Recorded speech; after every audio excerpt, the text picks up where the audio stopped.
ወይን ተዑዱ ኒዕመተ ላሂ ላ ትሕሱሃ ይላል አላህ። እኔ የሰጠኋችሁን ጸጋና ኒዕማ እንቆጥራለን ብላችሁ ብትሞክሩ አትጨርሱትም። አይነቱ ብዛቱ የእያንዳንዱ እንኳን አለመቋረጡ በርካታነቱ ማለት ነው። ኢነላሃ ለገፉር ረሒም። አላህ ይህን ሁሉ ያደረገ ደግሞ ለእናንተ አዛኝና ይቅር ባይ የሆነ ጌታ ነው። ወስኩሩላህ ዐላ ሃዚሂ ኒዕማ።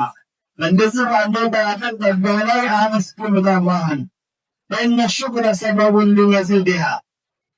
የአላህን ጸጋ አላህ የመጣ መሆኑን አውቆ ተረድቶ አመስጋኝ መሆን እንደውም ሌላ ደግሞ ኒዕማ እንዲጨመሩ ለመሆን ምክንያት ነው ማለት። ወበቀኢሃ ያ የነበረውን ዘወትር እንዲሆን አብሮት እንዲቆይ ያደርግለታል ማለት። አላህ የሰጠው መሆኑን አውቆ ተገንዝቦ የሚያመሰግን ሰው ከሆነ ከእሱ የሚጠበቅበትን የሚያደርግ ከሆነ ሌላ ጭማሪ የሚሰጠው እንደገና ደግሞ እንዲቆይለት ይሆናል ማለት። ወኢነ ኩፍረ ኒዓሚ ሰበቡን ሊኑቅሳኒሃ ወዘዋሊሃ።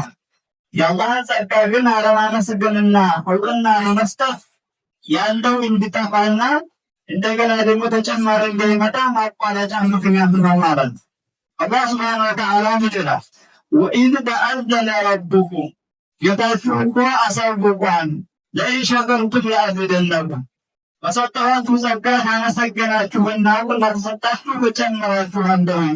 ግን ወለኢን ከፈርቱም ኢነ ዐዛቢ ለሸዲድ፣ ያንን ካስተባበራችሁና ተካታችሁ ቅጣቴ በጣም አይከብድ የከበደ ነው ይላል። የመጀመሪያው ቅጣት የሚሆነው ያን የሰጠውን ጸጋ ተራራ ላይ በማስወገድ ይሆናል ማለት። ከዛም አታመሰግን አንተ ከሃዲ በሚባል በቀልም ደግሞ ይቀጥላል ማለት እና የአላህን ጸጋ አውቆ ተረድቶ ማመስገን ለሰውዬው ጠቃሚ የሆነ ነገር ነው፣ በዱንያም ሆነ በአኼራ ማለት። የያዘው ጸጋ ጠጁ እንዳይወጣ እንዳይቋረጥ ያደረገን፣ በዛ ላይ ደግሞ ተከትሎ የሚመጣው የአኼራ የበለጠ ይሆናል ማለት። አዩሃ ናስ ኢነ ሹክረላሂ ዐላ ኒዕመቲሂ፣ አላህ ጸጋ ላይ ማመስገን ውስጥ ነገሮችን ያቀፈ ይሆናል።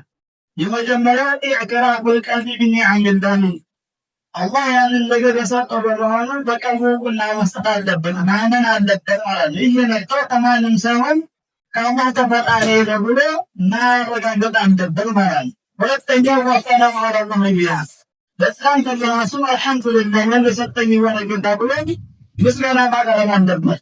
ሶስተኛውና ዋነኛው ወሶርፉሃ ቢመርዳቲላሂ ተዓላ፣ አላህ ለሚወደውና ለሚፈቅደው ነገር ማዋል አለበት ማለት ነው። አላህ እጅ የሰጠን ጥሩ ነገር እንድንሰራበት ነው። አይን የሰጠን ጥሩ ነገር እንድናይ፣ ጆሮ ጥሩ ነገር እንድናዳምጥና እንድንሰራበት ነው ማለት ነው። እና ሁሉንም ጸጋዎች አላህ ለፈጠራቸውና ላሰበባቸው ዓላማ ማዋል አለበት ማለት ነው። ቢአን ተፍዐሉ ማ አመረኩም አላሁ ቢሂ ወተትሩኩ ማ ነሃኩም ዐንሁ፣ አላህ ሱብሓነሁ ወተዓላ የከለከላችሁን ልትከለከሉ፣ እሱ ያዘዛችሁ ምንድን ነው? አቅማችሁ በፈቀደው ልክ ልትሰሩ ነው። አላህን አመስግኑ ብሎ ማለት ነው።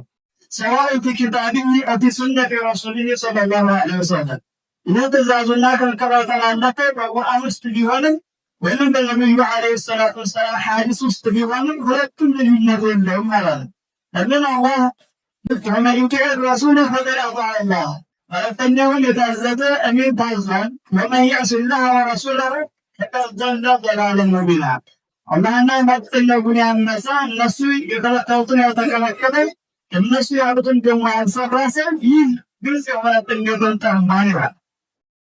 ኢነል ዓሲየ ለይሰ ቢሻኪሪን ሊረቢህ፣ ወንጀል እየሰራ በመላሱ አልሐምዱሊላህ ቢል ይሄ አመስጋኝ አይባልም ማለት። ከተከለከለ ነገር መከልከል አለበት። ወቃለ ሹክረ ሊላሂ ቢሊሳኒሂ፣ በመላሱ አልሐምዱሊላህ እኔማ ምን አለብኝ ቢልም ግን አላህ ተከለከለ የተከለከለ የተከለከለኛ አመስጋኝ አለበት ማለት ነው። فأي فائدة لشكر الإنسان يعرفه بلسانه وهو لم يبلغ على معصيته؟ من أين التقم لا يمكن الإنسان ጌታውን በመላሱ እያመሰገነ ግን እሱ በከለከለው ተግባር ላይ ተዘፍቆ የሚቆይ ሰው ጌታውን አመስገኝ አይባልም ማለት።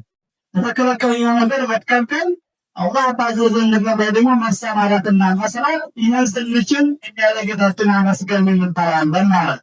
أيها الناس إن أكبر نعمة أنعم الله عليكم أن هداكم للإيمان، فهل من مجمّرة الله سبحانه وسلمنا نستثمار مخلصين لله تعالى، يا الله سبحانه وتعالى فقد أدركت عن لك وشمعنا كل ما فعلتم ሙተቢዒነ ለረሱሊሂ ሰለላሁ ዐለይሂ ወሰለም የአላህ መልእክተኛ ሱና ተከታይ መሆናችሁ እንዴትም ድንቅ ጸጋ ነው።